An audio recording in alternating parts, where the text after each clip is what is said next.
Go Create. This is where we redefine success in leadership, business, and ministry. And we like to ask some tough questions and ask things that possibly we don't hear or discuss in other places.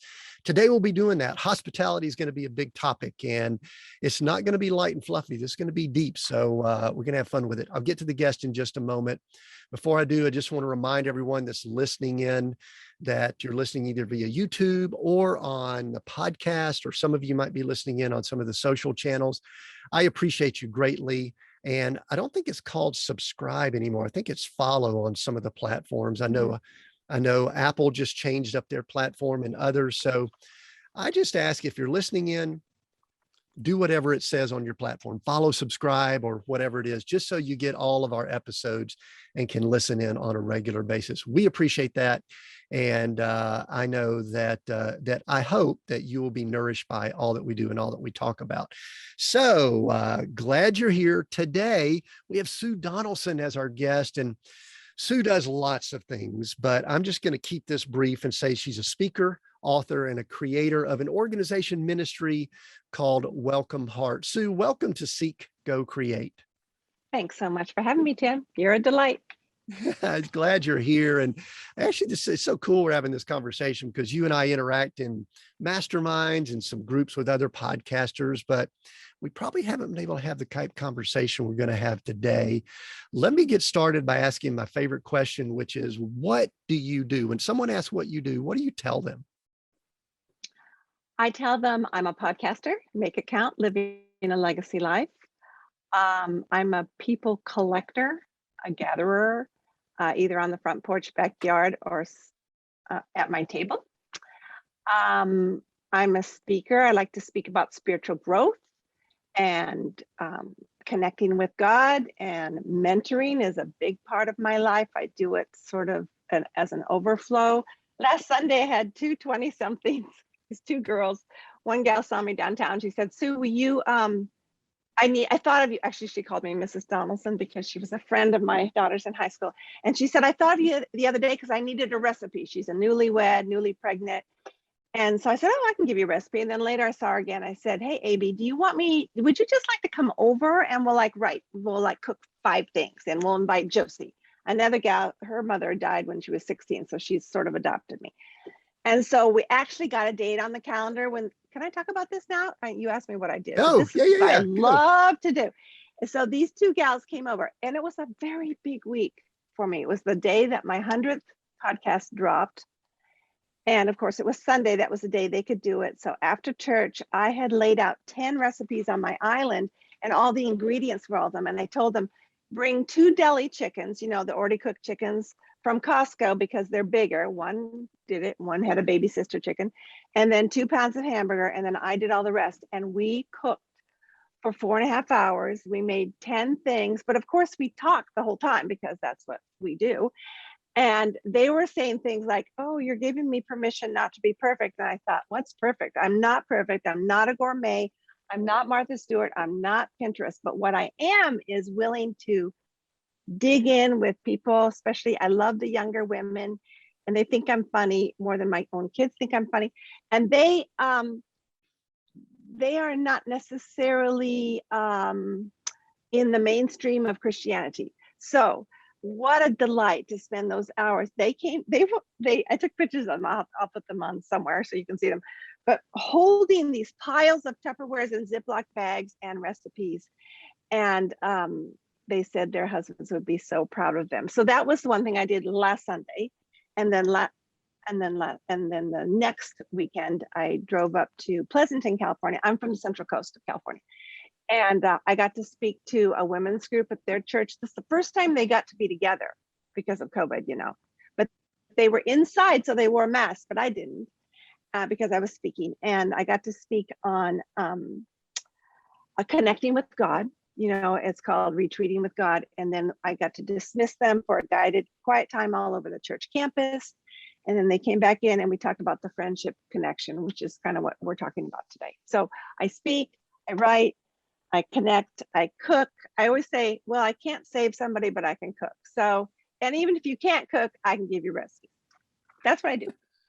So here's what's cool about that. I've taken a few notes here, and There's a lot of things I heard. There's a lot of things I heard that I relate to, and possibly different ones would. And then some things I'm like going, I can't relate. Cooking and recipes, just fortunately, I married way up the food chain. And so my wife is an excellent cook. She handles all that.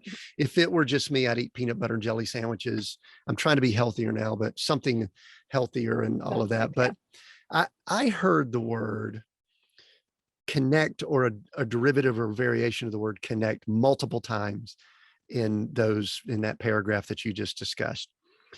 And to me, the word connection, connect, I don't want to say it's a lost art, but I think it's been under attack. Might be a better way of saying it, to kind of get Totally. spiritual. And you brought up some things that we don't want to. I don't mind getting controversial, but I've been bothered the last few years by covering up our faces, not for the health or anything like that reasons necessarily, but I connect with people via their smiles, their face, their eyes, Sure. and it's been really difficult to connect to people over the last few years. I'm going to go serious right out of the gate here. How tough has it been for Sue, who I could tell you get energy from people, you get energy from connecting. And, 18, 24 months ago, whenever people listen in on this, we were told to stay in our houses, wear masks, don't get out around people. What did that do for you personally? I've been asked that question before because people know that I'm a raging extrovert. But it didn't affect me that much. Only, I think it probably did subtly, that I didn't realize, and it would come out in other ways. Because I have a front porch, and because I live in California, I still had people over. I just had no more than two on my porch besides me at a time, because it's not like a southern porch. It's just a small porch. And Mhm. so I still had people over. Where it hurt was at the holidays, where I have had upwards of 50 people on Christmas Eve for a soup and bread potluck, specifically for people who do not have immediate family or extended family in the area, because we don't. And I wanted my kids raised with a crowd. My husband has a job where he can't just leave. And so we couldn't go away for the holidays for years. So we invited people in. So when that didn't happen last year, like Thanksgiving, we had 9 instead of 30, and we sat in the backyard. And then Christmas Eve soup potluck was just the immediate people who normally come. We just couldn't invite the families and families. So we made it work. We got real lazy being on the couch watching church. And I'm older, so I had to wait for my vaccine, and my husband's a physician, so he insisted on it. And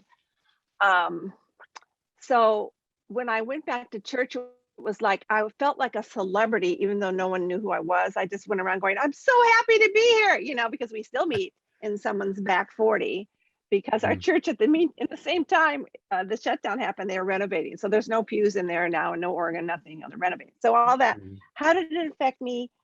The good part, I look for good parts. There were silver linings all over the place. 2 of my adult children came home for extended period of time. That would have never happened to him. Never. I felt like my ministry, I don't like to call it my ministry, my message that I like to give people could be accentuated a little bit more, because people need to know that this life is not all there is. I mean, we wake up in the morning, we don't think today I'm going to die, but people did die, and people were hearing about it, even if it's fake news, whatever, they were hearing about things, or their lives were touched by that. And I want people, myself included, to be more of the aware of the brevity of life. And because I think that's where God comes in, and he goes, that's right, I've been trying to tell you this for years and years. This earth is not your home. What's that old spiritual, right?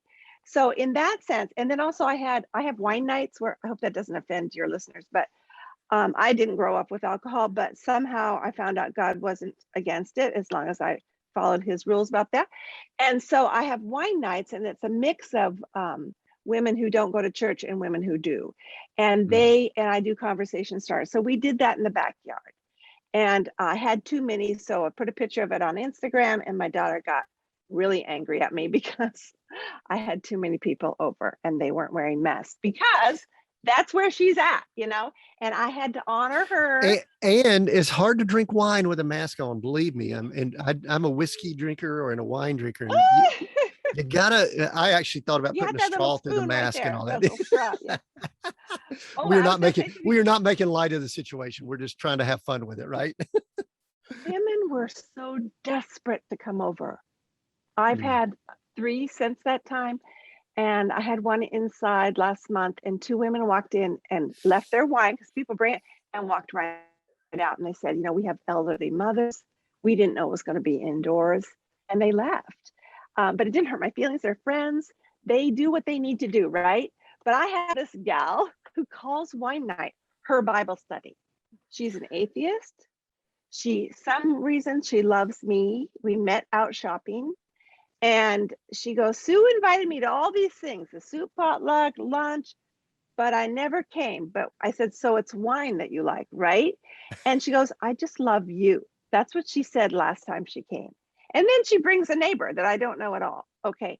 And we do conversation starters. So the whole point is it's affected me in that I've had to be very intentional about when to do it, where to do it, who to invite, rather than let's invite the whole world. I can't do that. So yeah, it's right. affected me, but I haven't been depressed because I still make a way. Yeah. What about speaking? That whole industry, and I'm right now coordinating with a client that I'm flying to Atlanta next week, and we thought we would be able to all meet together, and now we're kind of busting it up and going hybrid virtual, some together, and just a lot of things going on. And I've got other clients that have tried to do events. I mean, for the longest, events stopped. Did you go virtual? Did you do virtual things? I didn't do it immediately. A group that had me in person asked if Mm, I would please do a talk online because it was a mom's group in Camarillo. It's about 3 hours south. And they said they had used one of their women in their church to do a little devotional. So I said, okay. So I did the prompter thingamajiggy on that and recorded it. I mm, don't care for it because, like you, we like to see people's faces, mhm, and I pre-recorded it, and she warned me. She goes, about half the women will not watch it mm. before they get together. They'll just want to get together, and they had boxed lunches or dinners or whatever catered, and they met outside in the church courtyard. And I thought, well, that was okay. They paid me this about the same. I personally didn't like it, but then they asked me again, and so then I said, well, this time, how about, since it's only about 20 minutes and stuff, I usually speak about 45 minutes because I tell lots of stories. You can probably tell that.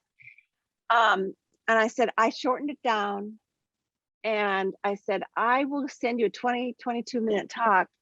And then how about you just watch it there? It's kind of like going to a Mm, video Bible study. And mm, then I always provide small group questions because I think women, well, men too, but I work with women mainly that we comprehend, we internalize the message from the Holy Spirit if we talk about it right away. Or like we hear someone, they go, well, I don't cook, or I haven't had a quiet time since I was in college, or what does she mean by that? They need to talk about it. So I always provide small group facilitator questions. So they did it right then. It's like I couldn't even get back in. They were talking so much. So finally I go, my turn. And so I was on for like maybe an hour and a half and maybe 2 hours. And then it was free for all. They could ask me questions and I was right there. That was just like 1 or 2 times, right, Tim? I mhm, wasn't one of those youngsters who said, okay, I'm going to do a virtual conference. I didn't do that. I just mm. waited and I decided to write a book since I don't have grandchildren. And so, but I kept getting interrupted by other things I was doing. So I didn't do a lot of virtual, and I'm praising the Lord that I do have more events scheduled. I could use a lot more in 2020, but I'm just grateful for the ones I have. Yeah, and I'm with you. I mean, I actually have been virtual as far as my coaching and some things I did, but we kind of had to pivot, and it was kind of cool initially, and then it Yeah. started becoming fatiguing. And Yeah. and I love being able to see people's faces. I mean, one of the things that's really bothersome is when they're doing, for those that are listening to this, we're also doing video. You might be watching it on YouTube or one of the social channels. Sue and I are at least able to see each other, which helps. Right. But boy, it would be so awesome if we were around a conference table and sitting across from each other and could chat and all of that. And Mhm. I actually really noticed at times myself, because I don't think I'd call myself a raging extrovert. I love people. I love being around people. But there were times that I wanted to just kind of retreat back into just a quiet time. Mhm. And I had never noticed that about myself in all of my years. And I'm just, and the reason I ask that question a lot, Sue, and I know you probably are in tune with other people quite a bit, is because I want to know what culture is doing. I want to know what groups are doing. And so I love the thought of it. I love that you're out speaking. I love that we're having events again. It is Mhm. somewhat concerning to me that some of these events are, I don't see us packing out large venues No. anytime soon. And Mm-mm. like I'm dealing with right now, we're recording this in the fall of 2021 and looking to 2022. I've got two, maybe three events planning that I'm helping coordinate for clients, and we are probably looking at least 2/3 of the people being virtual. Oh yeah. And I was really hoping to have close to 100% of the people in the room, because Mhm. it just helps me do what I do. And I know you're the same way. So, Yeah, um, my last one, excuse me, in 2020 was last October in Chino, and it's a huge church, and they had like 50 women instead of mm, 150. But they yes, asked me to come back and do their retreat in San Diego in March, so hopefully things will be better. My husband thinks they will, but you know yeah. God, And if he's a doctor, maybe he can project he what's going knows. on and all that. Yeah. So, a big theme of who you are and and the message that you have, I use the word message instead of ministry. I may ask more details on why you like calling it message instead of ministry later, but is the word hospitality. And I want to address something for the cynic right out of the gate here, or at least early Mhm. on. We have an audience that's leaders, business people, entrepreneurs. There are some people that when they, and hopefully they're still with us, but when they hear the word hospitality, they kind of try to push it aside and say, oh, that's kind of something light, something fluffy. I think I even mentioned it early Mhm. on. This is not fluffy conversation. And I don't believe it is. However, my personality style is one that could do that. But tell someone why hospitality is important, Sue, and talk to a broad audience, maybe not just women, but the men Mhm. that's sitting here going, oh my gosh, Totally. they're gonna be talking about recipes and inviting Mhm. people over and chit-chatting. So why is hospitality important?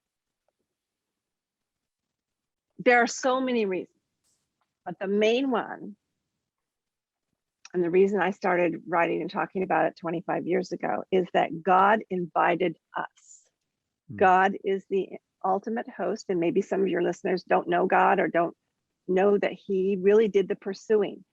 Religion is us pursuing God. Christianity is God pursuing us. And so He pursued us at creation. He followed up with redemption, and there'll be the great marriage supper at the Lamb with a lot of food that I will not have to cook at the very end of time. And so God invited you, Tim, and your family, and me and my family, and the whole world. And there's so many verses about come unto me and John 3:16 and all these things. And so the fact is that God invited first. So if you, for a couple things, if you want to become more like God, that's kind of a message that you get when you're a new Christian, you want to be like Jesus, invite someone over. You're being like God, because God has the first inviting heart. So that is a very high motivation when I have to change the sheets one more time. Okay. mm, That motivates me to keep going. We all need motivations, the big why. That's the big why. And then someone may not know about God, but they're willing to come over and have banana bread and a cup of coffee with you. And so they may never even know that God is pursuing them until we pursue them. And because I got upset with something happening in our church the other day, because they were going to do a deadline as to when women could, and I wasn't in charge, so I didn't say much, but there was going to be a deadline as to when the women could sign up for Bible study. And I talked to my husband, I called my mentor. I'm so mad because God does not, well, he has a deadline. but he hasn't shown it to us. So in the meantime, there are no deadlines to coming to God. We open our door even in COVID. And if that means going somewhere where we're sitting outside in the rain with an umbrella and God has called us to get to know that person, that is hospitality. And it's a mindset, Tim. I get so upset with people who go, sounds like I have a temper. I usually don't. But I remember this girl going, oh, that's just you, Sue.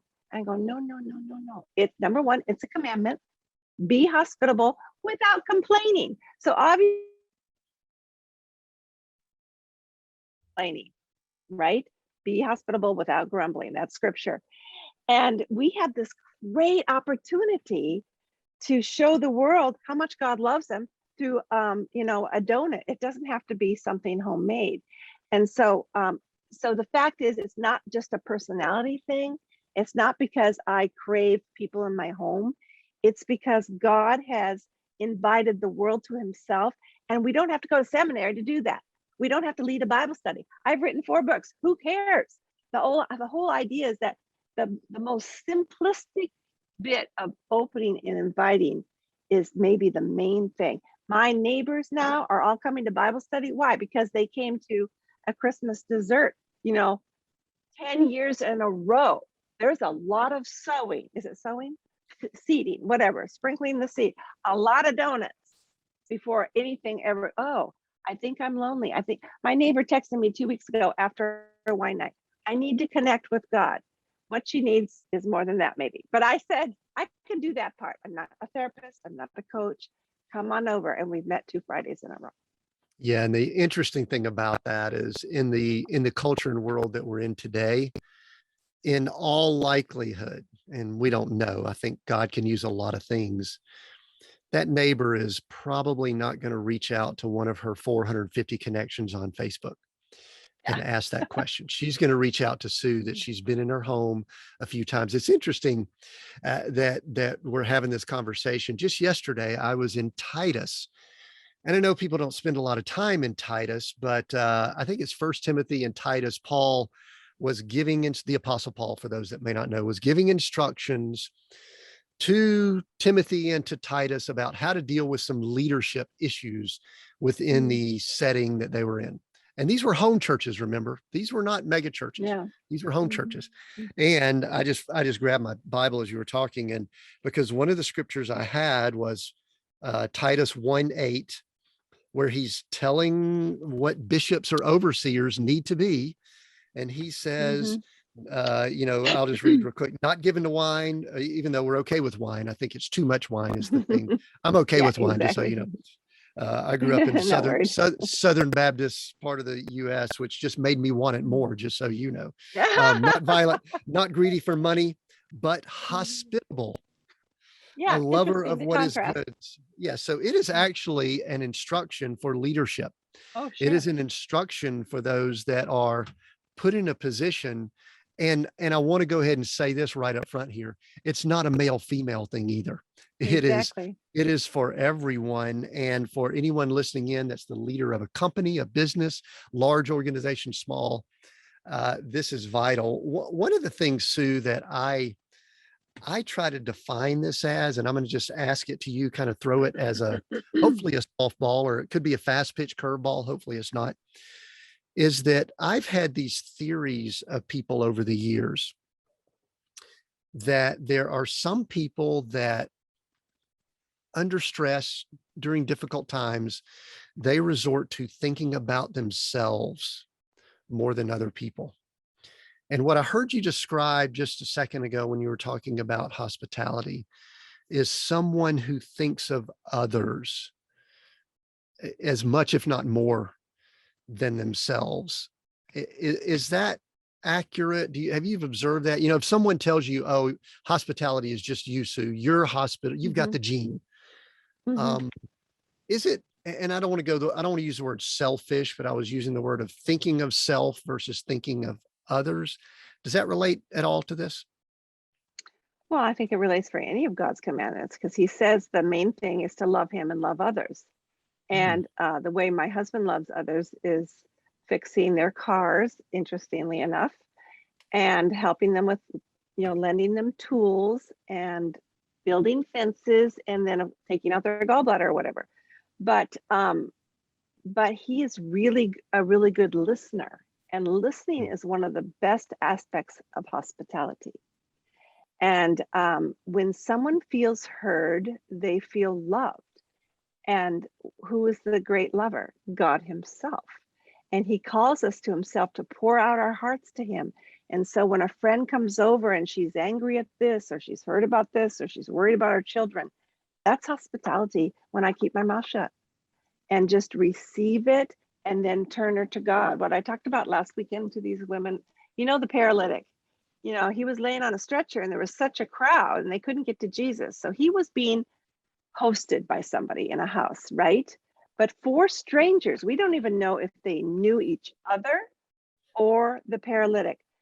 I told the women they were probably engineers, but they picked this guy up and they dug a hole in the roof of some stranger's house. I mean, who does that?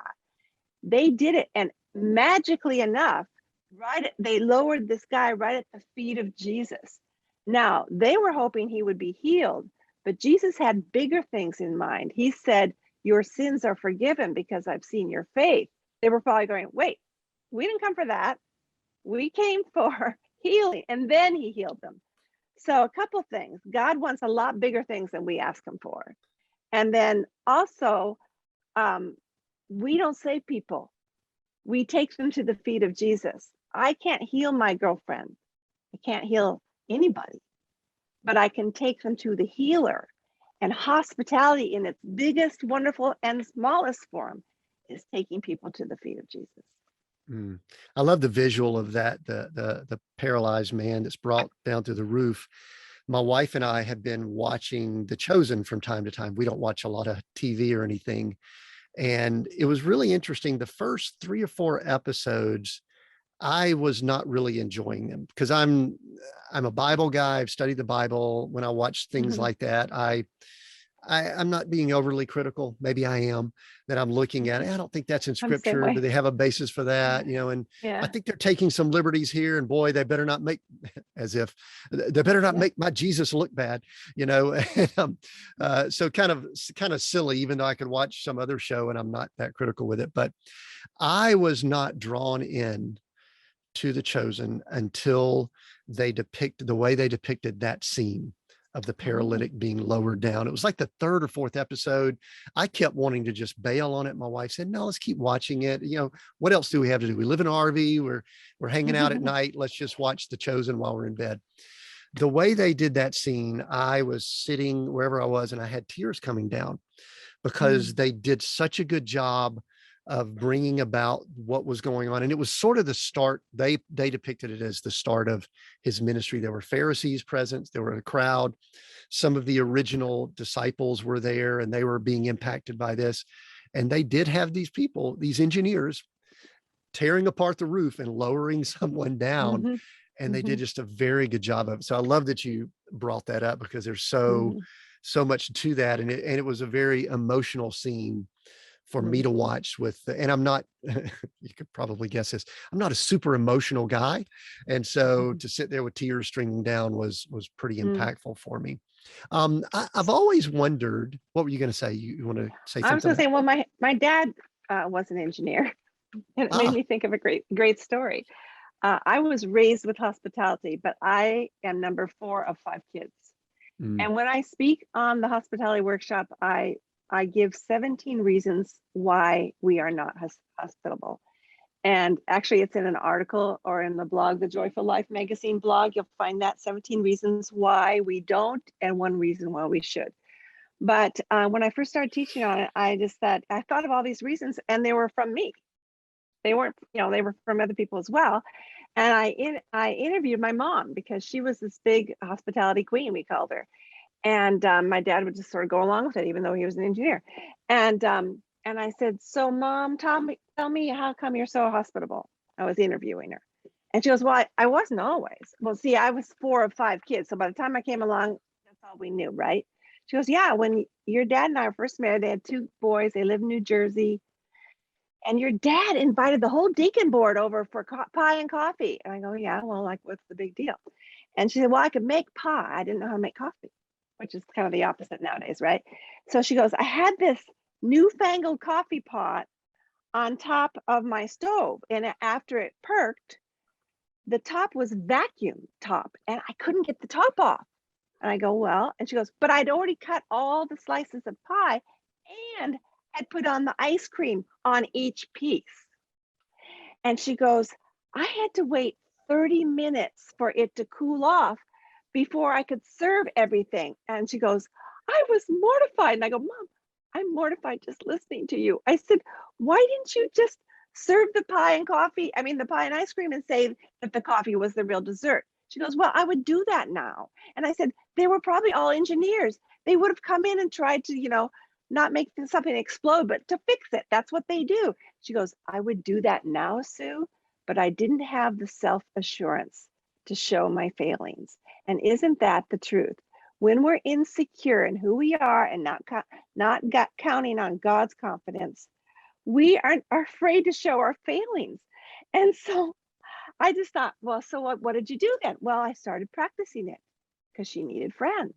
And so she and my aunt would have people over for Sunday dinner every Sunday, either at my aunt's for roast beef in a crock pot or 2 chickens on time bake in this big blue roaster at our house. So she said, I practiced with a friend. My favorite friend was her sister-in-law. And then I just realized how important it was. So when you practice, it's like practicing medicine, you get better, but it's a little less dangerous when you practice hospitality. But the whole idea is that my dad realized how great it was too. And so when people would come over, he would get people to play cards or ping pong. And then my mom would be with the ladies in the kitchen. So it's not just a woman thing. My dad was every bit a part of that.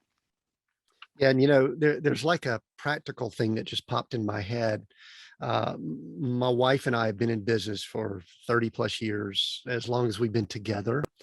And one of the things that we have recognized before we enter into, let's just say, more of a long-term relationship, either I'm doing business with someone, possibly she is, we are pretty adamant now that, like, let's just say, I think your husband's name's Mark, that we think we might be doing a project with you or ministry or something like that. We're pretty adamant that the 4 of us need to sit down and have a meal together and talk to each other. That, if I'm going to be, Glory might be working on a project with Sue, it's like, hey, listen, let's get the husbands together and whatever, because you learn so much about people. People have to let their guard down. People can't, sounds a little bit negative, but I think you get it. You can't fool fool other people over the course of getting around with your spouse and things like that. So I love all of that. Yeah. You brought up something though, that's really interesting. You said, first of all, I want to circle back to the 17 reasons in just a moment. I want you to give us a couple of them, but you brought up something. I wrote down the word expectations related to self-image and other people. I think you brought it up with your mother. And I wonder how our expectations keep us from just being hospitable or kind or interacting with people. Also, you mentioned self-image or self-awareness. I wrote down self-image, how we see ourselves. And I think many times that keeps people from just going ahead and saying, you know what, it's okay if the ice cream's melted on top of the pie and they don't have coffee. People probably aren't thinking about it that much. And truthfully, they should be thankful that they've got some pie and some melted ice cream.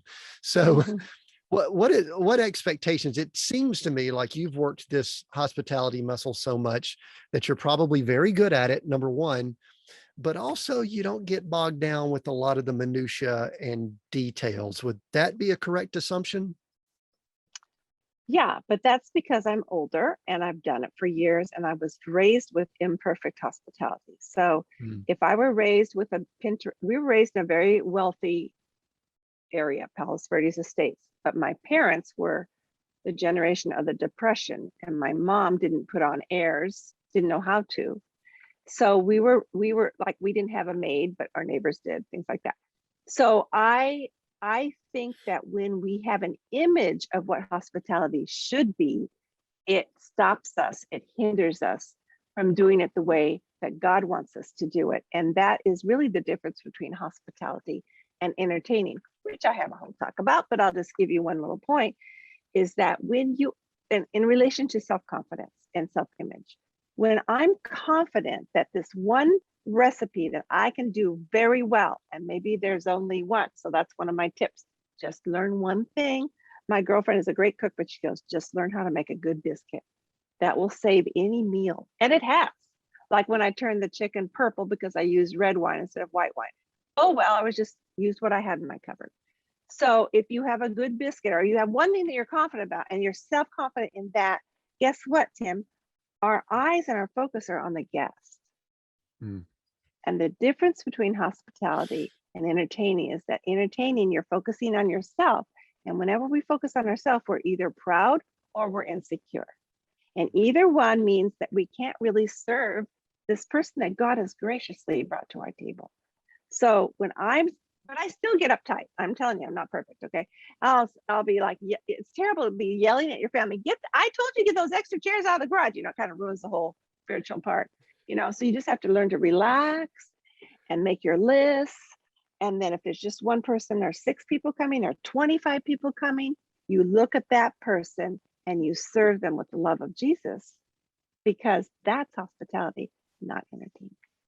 Yeah. And the word, when you mentioned entertainment, the word impress, so many times in our culture, we want to impress other people. Mm-hmm. And I think sometimes people do that with their home or what they're trying to do or what they're trying to prepare. And the word that I heard when you were talking about the other was just, you want to inspire. And I use the word nourish before we hit record. So that's really cool. You said 17 reasons why people do not. Can you give us a couple? Can you just share? And then Sure. I think we can have some resources with people. We'll point them in the direction where they can get the rest of them, but give a few of them, because I'm intrigued to hear this.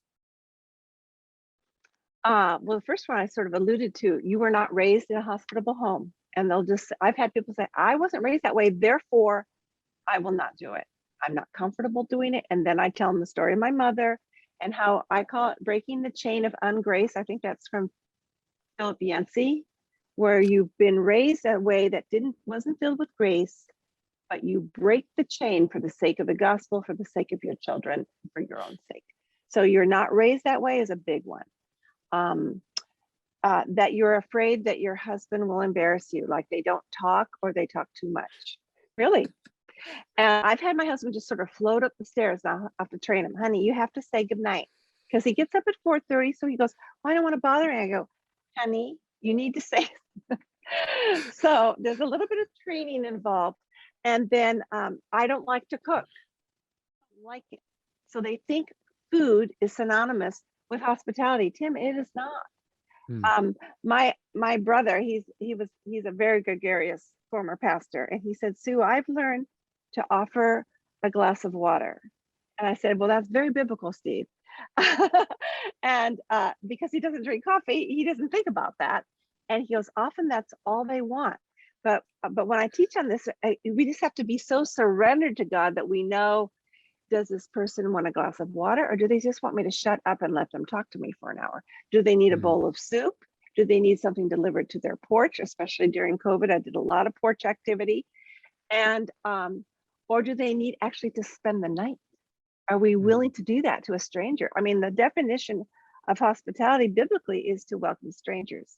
Another reason is they're afraid of making a mess, like of the food. That's one. But we live across the street from Trader Joe's, and Costco's around the corner. But that's cost money. I grew up, we made everything because it costs more money. And so another reason is I don't have the money. Another reason is I'm too tired. I work full time. These are all legit reasons. And if I had them all on the same day, I would never open my door. But the main reason is what we've already talked about, that we introduce them to the welcoming heart of God. And then when the doorbell rings, I always say, just say Philippians, whatever that word verse is, I can do all things through Christ who strengthens me. And you walk very slowly so that you can pray that several times before you open the door. And then as soon as it is, your emphasis is on them. Yeah. And thanks for doing that. Something that a visual that just came to me my grandfather, I don't know if hospitable would be the word, but boy, he interacted with people a lot. And he was a pretty simple man, grew up in Northeast Mississippi, not educated very much, worked for the fire department for a little while, but worked as a guard. And I vividly remember, Sue. I mean, I guess this is I'm going to pose it in the form of a question in just a moment, but he would take me, and I was probably toddler, just a little bit older than that. And we would go to the little local, we call it the old folks home. That's kind of the word for it. Mhm. And also the local hospital. And it was two buildings with one hallway down the middle with rooms on either side. They were somewhat connected in this small town in Mississippi.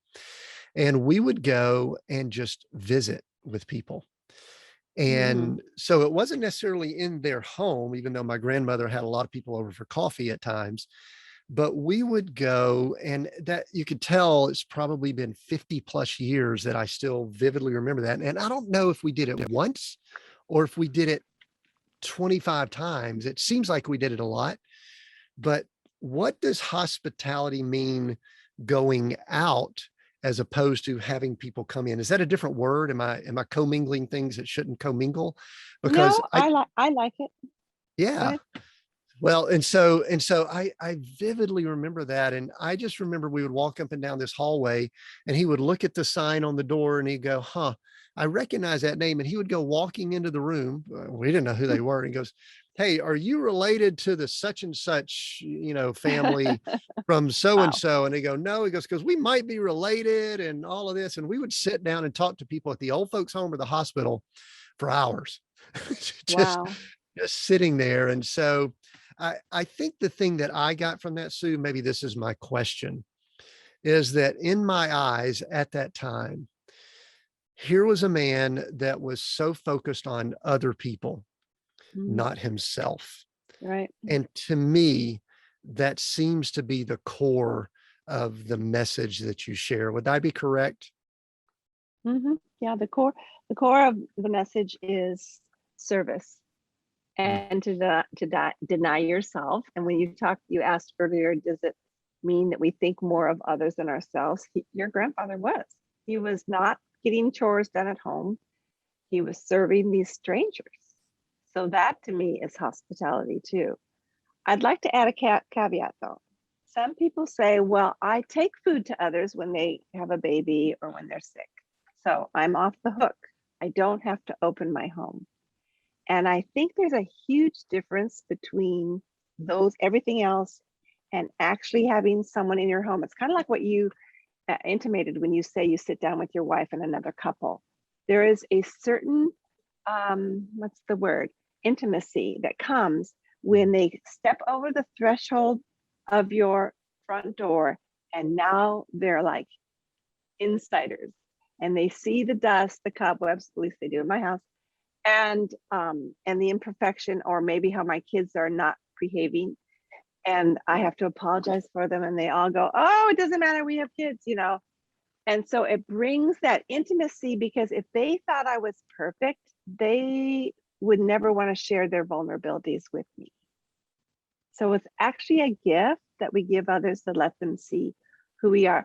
When we're first married, I invited 100 people over for a chocolate open house at Christmas because we needed to return a lot of invitations from my husband's work. And so we had those kind of people, and then we had church people and neighbors. And it was interesting. Mark, he's so shy. He's such an extreme introvert. He was like walking the neighbors upstairs, seeing all the rooms and everything because they'd never been inside our house. It's not a great house. It was just they hadn't been inside. And everybody brought chocolate. And so I didn't have to cook a lot. And I had a 2-month-old baby. And so she was asleep in the cradle in the front room and people kept bumping into it because we had 50 come. We didn't have 100. We only had 50. But that was a lot.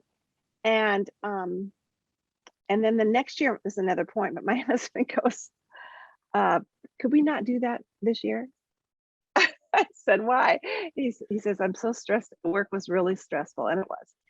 And I said, okay. He goes, can you just do a woman thing? And see, I give him chores for the women things, but that way he doesn't have to talk. So we haven't done it since, but there was that cool thing about these people coming in your home. and just being friendly. Just be friendly and have some more chocolate.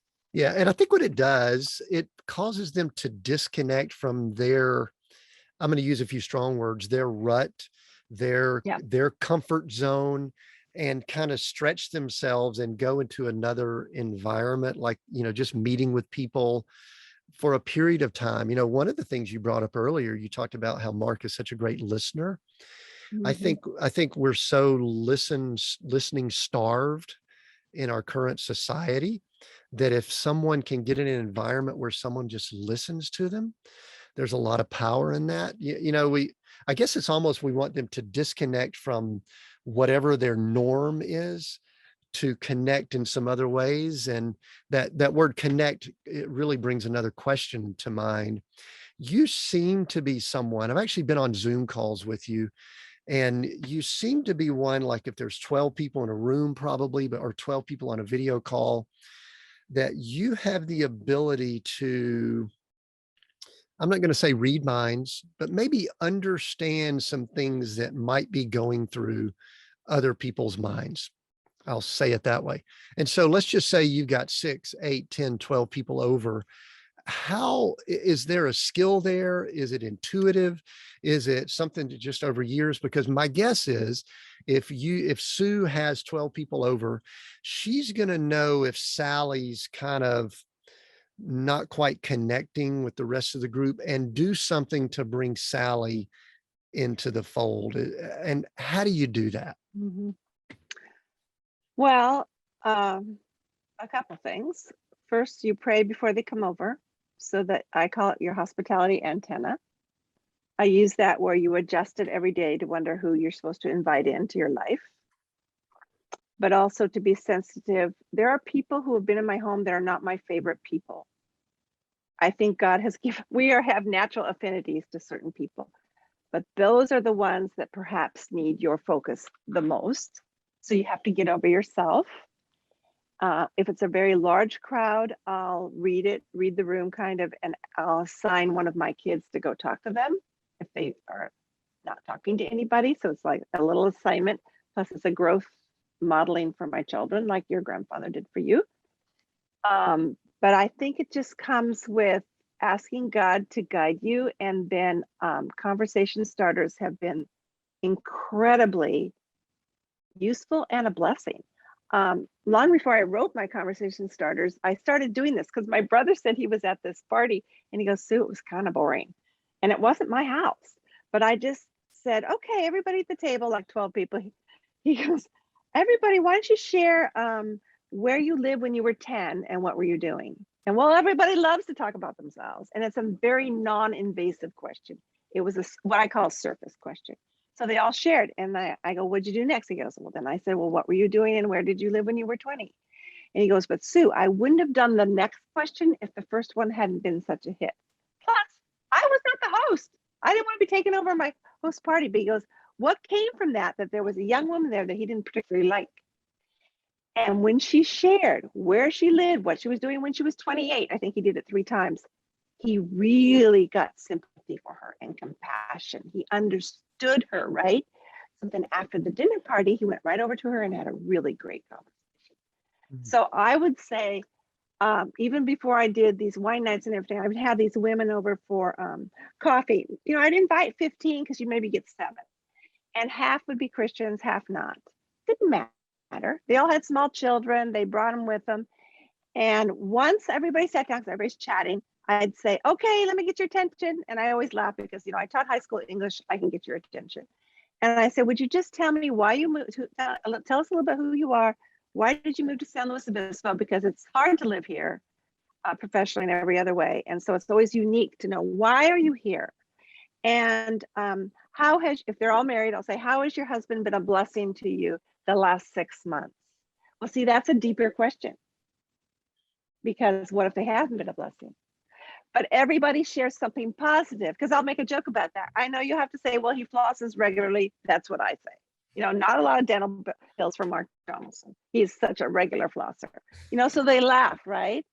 But the idea is that what's so fun, besides we get to know each other, like a woman sitting right next to me, I didn't know her from my own church.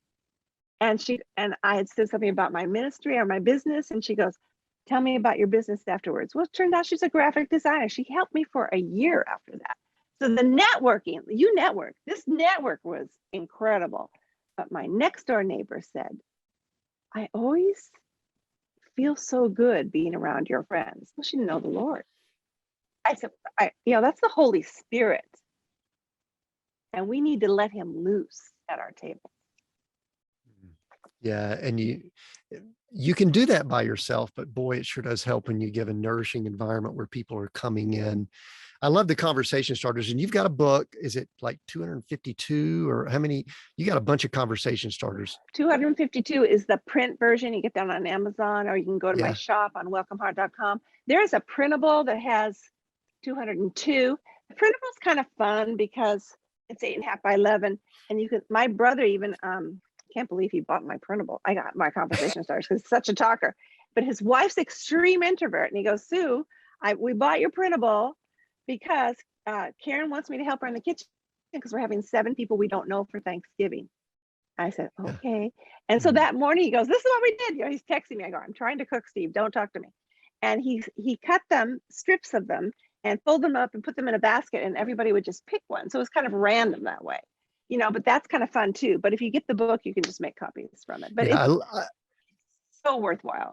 I love that resource because I've kind of collected those over the years since like the early 90s. I've been you're good at it. I've been a facilitator in corporate environments. And so we're always looking for activities to get business, but it's not that different. That's why, I guess that's one of the big points I want to get across. We're talking about in the home, but if there's a business person sitting here, they need to be asking these questions even around the boardroom. They are great questions to ask. And one of the things that I do, I play with this all the time. Anybody who follows me personally in Facebook, I will ask questions like that because I'm testing them. A recent question I ask is like, what's the best car that you ever owned?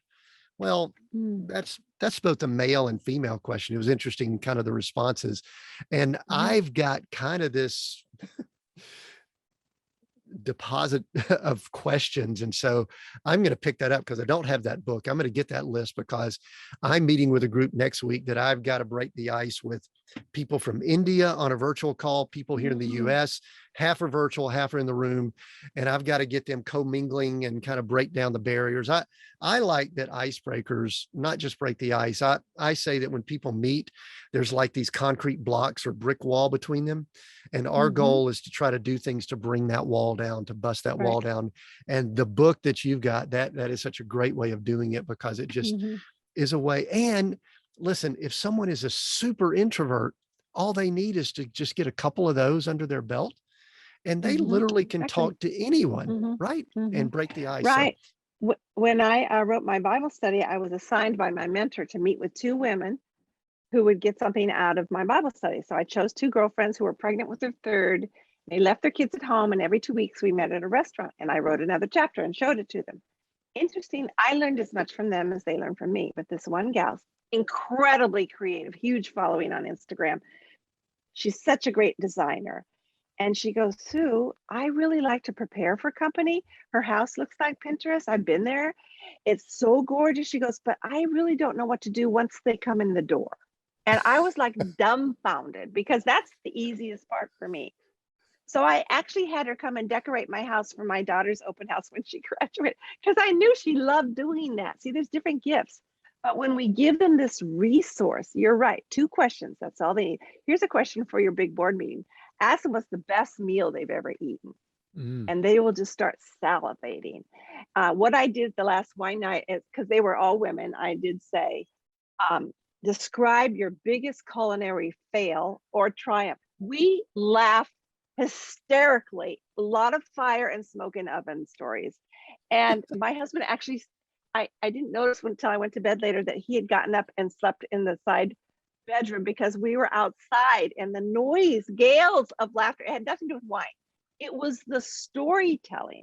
And then the deeper question was, what brave thing are you going to try in the next 6 months? See, that's a little deeper, but we've already laughed our way through loving each other.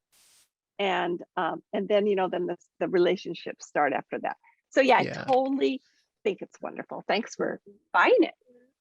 Yeah. And the great thing about what you're saying is that what we're really doing is you're giving people tools to have conversations and deeper conversations than Mhm. what's the weather? Are you excited or not excited about what's going on in the world? Don't you hate the guy or love the guy that's in office or whatever? Mhm. It's deeper conversations that I Mhm. call them soul questions that go to Yeah, people's soul soul, questions. their mind, their will, their emotions, and all that. So I love Mhm. that.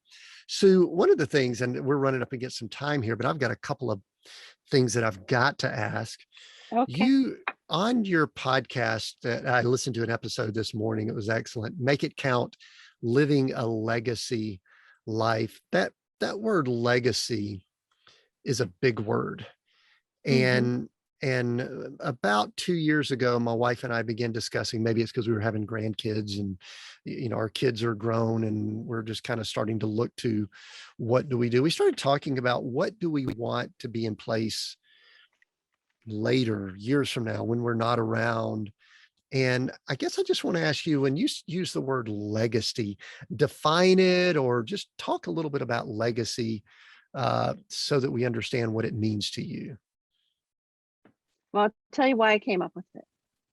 I was listening to a friend of mine ask for prayer for his mother who was beginning to show signs of dementia. Mm. And I said, "So Dan, how old's your mom?" And he said, 87. And instead of going on to listen to what else he was going to say, I started thinking about myself and I thought, wow, I'm 66 at the time. In 4 months, I'm going to be 67. That gives me maybe 20 years of cognitive viability. Or that I could even spell cognitive viability or know what it meant. So I started interviewing friends. I had them over for coffee, just normal people, and said, "What are you doing now to build into eternity?" That's legacy. What we do to build into something that lasts. And my mentor is always telling me, I'll call and say, "Should I do this ministry that someone has asked me to do?" She goes, "Well, it has to do with people or it has to do with God's word. They both last forever. That's what we build into." So see how hospitality fits into both.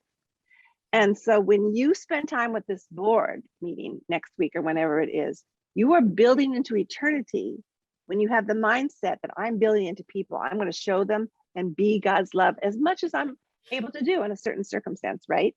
So that is not something we wait for after we die.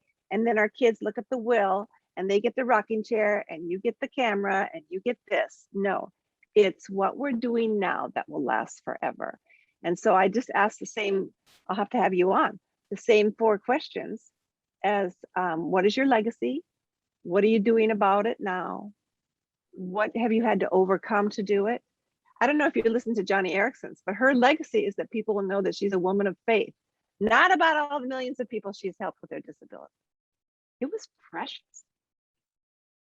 Yeah, I So did listen to I that hope I one. answered your I question. did listen. You did, and that kind of ties into another question or two. But as we begin thinking about wrapping up here, I think on your website or in your bio or somewhere, you talk about being a late bloomer. Hmm.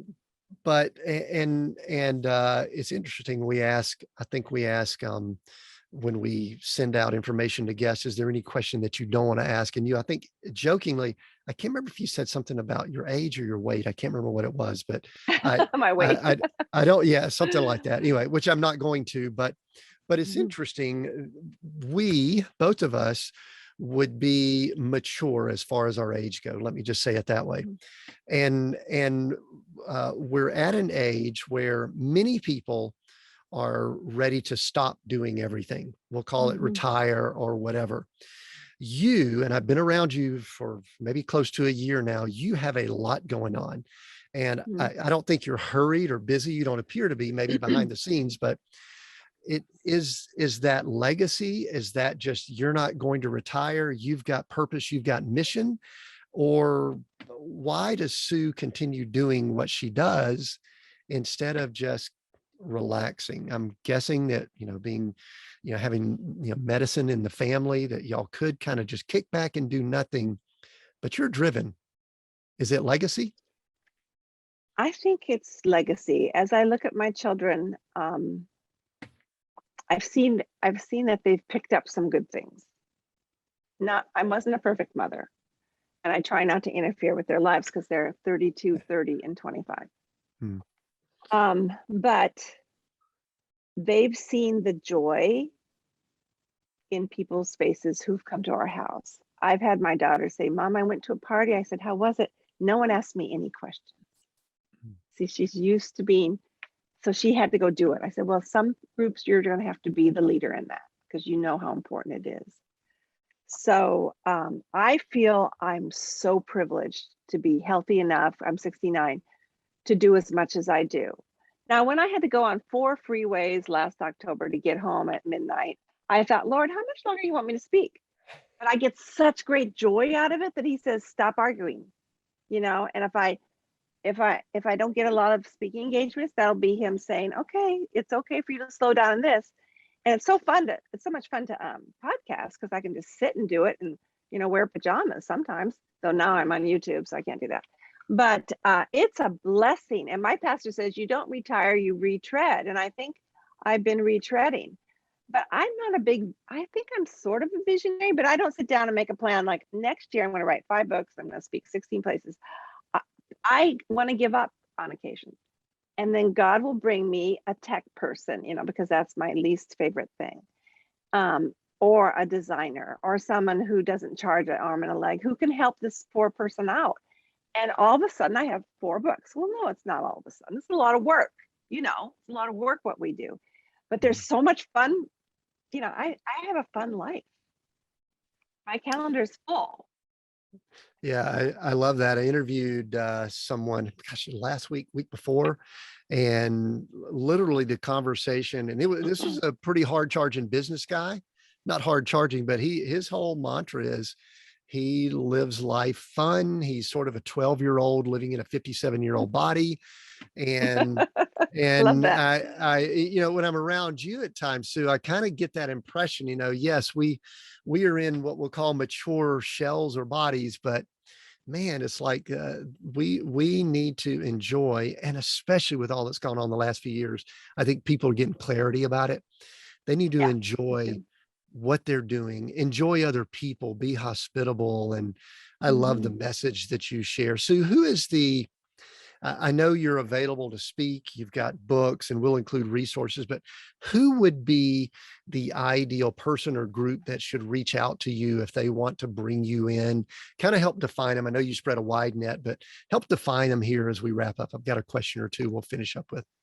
They're usually big enough churches who can fly me there. You know what I'm saying? Financially. And because I've been speaking 25 years, I do charge. And so they could I would say any Christian women's event, mainly it's usually larger churches or medium to large. And sometimes they go to an event center, like a retreat center or a hotel. So, or often just the church, which is what I did last weekend. And so and it's just Christian women usually. I don't speak to non-church events. I've never been asked. Yeah. And you also, I think I saw somewhere, so I'm similar. You have some topics that you can do, but you can also do topics that will work with a lot of different type groups, right? Yeah. And they sometimes tell me their theme and then go at it. So then I work around their theme. And I wrote a brand new talk for last Saturday. I hadn't written a new talk for years because people like the ones I have. I have 15 keynotes and 8 retreat series.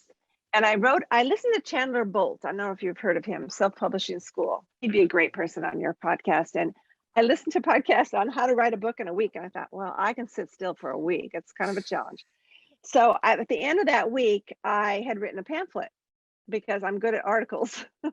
But I spent the next 3 weeks finishing out, and that was the latest, not the latest, but the 3rd book on how to mentor. It was just practical guidelines on how to do that. And then a year later after that, my church said, we need a 4-week Bible study teacher. We're having somebody else do the other 12, like one of those videos like Beth Moore or somebody. And they said, will you do it? And I said, I'll do it on mentoring. So then I wrote a Bible study for it. And then someone asked me to do their retreat. So it's a different, Bible studies are different from retreats. Revamped that, and then that was canceled because of COVID, but it's ready to go. So yeah, different topics. They all have to do with God and people. God and people. Excellent. And it should be very obvious to anyone listening in. And I could speak to this because I've been around her. Sue serves, she gives, she considers what's going on with other people. And I think that's one of the most powerful things that we need right now with society. People need to know that people care about them. And I know that Sue does. Sue, where can people connect with you, or where do you want to send them? And we'll include, in the notes, how they can do Okay. that. But go ahead and let people know where they could find you. They can contact me for speaking on my website, welcomeheart.com, or if they want to follow me on Instagram, it's Sue Moore Donaldson. I was a late bloomer because I didn't get married till I was 35. And I have students all over the world because I taught in Brazil. And so I wanted to keep my name there so they could find me Miss Moore. They still call me Miss Moore. And so Instagram, Sue Moore Donaldson. And also what's really fun, Tim, is on Facebook, I have a free group called Welcome Heart, Welcome Home. So they can just enter in there, and we talk about all things hospitality, including inspiration, why we can't do it, and recipes. So we welcome them to join that. And I think you did a link just for my podcast. Yeah, your podcast. And I think you did a link that we'll include in the notes just for folks that are listening in, where they could go link up and get some resources, correct? Oh, totally. I saw that. Yeah. So very good. Sue, what a great conversation. And you asked as we started, are we going to talk for an hour, 50 minutes? Oh, you bet we are. You bet we are. And we could go longer than that. Sue, my final question. I know, I asked this. We are seek, go, create. I like to just kind of pin people down and say, which one of those words means more to you currently than the other two, and why? Seek, go, or create? That was hard for me, but I will go with create, because I want to create an atmosphere of love and acceptance and hospitality, as well as good food. Yeah, I love that. Sue, thank you so much. I so enjoyed this conversation. I know you have too, if you've been listening in. And if you've listened in and you thought of someone while you were listening, what a great time to share it. I haven't checked it out yet, but I've heard on Apple Podcast, if you're listening on Apple, that you could actually, as you're in the podcast app, share on Apple Messenger, and they could listen on Apple Messenger. So I haven't tested it myself, but if you're listening on Apple, and at the time this is released, Apple, the new version of iOS is out there, share it with someone who needs to hear this message. I think it's a message of hospitality, but also quite the message of hope.